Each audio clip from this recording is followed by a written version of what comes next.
পোলারে দুপুরবেলা ঘুম পাড়ায় তারপরে গেলাম রানবের। আমি অবশ্য প্রতিদিন দুপুরে রান্ধি না, তো আজকে আবার জামাই বাসায়, এই জন্য চিন্তা করলাম জামাইটাকে একটু রান্দা বাইরে খাওয়াই। এই তো আর 7:30 বাসায় থাকে না, দুপুরবেলা সবসময় বাইরেই খায়। তে আসসালামু আলাইকুম, জুম্মা মুবারক আপনাদের সবাই। তে আপনারা সবাই কীরকম আছেন? আমি ভালোই আছি, আল্লাহর রহমতে। আল্লাহ পাক ভালো রাখছে। একদিকে গরমের জ্বালায় অতিষ্ঠ, আরেক দিকে অতিষ্ঠ হয়ে যাইতেছি মামুন আর লাইলার নাটক দেখে।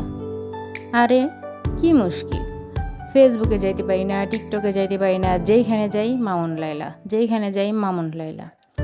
এদের নাটক দেখতে দেখতে আমি পুরো বিরক্ত হয়ে গেছি। মোট কথা,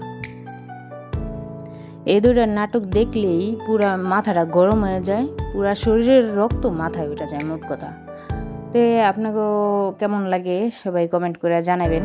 ভাবছি টিভিটা ঘরে থেকে বাইর করে দিব, টিভির নাটক দেখার টাইমই তো পাই না, ওগো নাটক দেখতে দেখতে অতিষ্ঠ। তে আপনারা কে কোন জায়গা থেকে আমার ভিডিও দেখতেছেন কমেন্ট করে অবশ্যই জানাইবেন।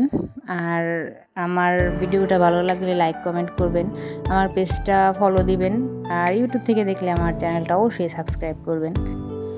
তে এই সন্ধ্যার পরে আইলাম আচার বানাইবেন নিগে। আমাগো গাছের আম, এই আমাগো গাছের কাঁচা আম, এই আমের আচার বানাইবেন হয়েছি। তে ভিডিও করলাম আর কি। মানুষ কয় না যে সঙ্গ দোষে লোহা বাসে। এক মিষ্টিখোর বাবির হাতে থাকতে থাকতে আমিও মিষ্টিখোর হয়েছি।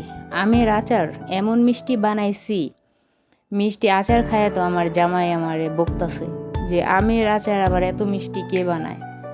ওই যে বাবির পাল্লায় পইরা আমিও মিষ্টিখোর হয়ে গেছি। তে জামাইরে কইলাম যে আমার কোনো দোষ নাই, সব দোষ ওই বাবির। আমি কি জানি, আমার তো ভালোই লাগে মিষ্টি, কি করবো। তে আপনারা কে কি আচার বানাইলেন আমার কমেন্ট করে জানায়েন।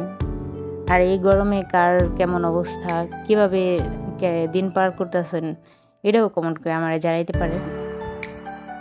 এই গরমে আমার কষ্ট দেখে আবার আমার জামাই যায় একটা স্পিড আইনা খাওয়াইলো আমারে, অবশ্যই স্পিডটা খায় এখন ভালো লাগতেছে।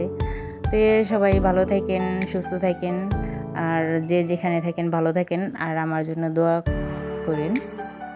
আমিও সবার জন্য দোয়া করি, আর সবাই ভালো থাকেন। আল্লাহ হাফেজ।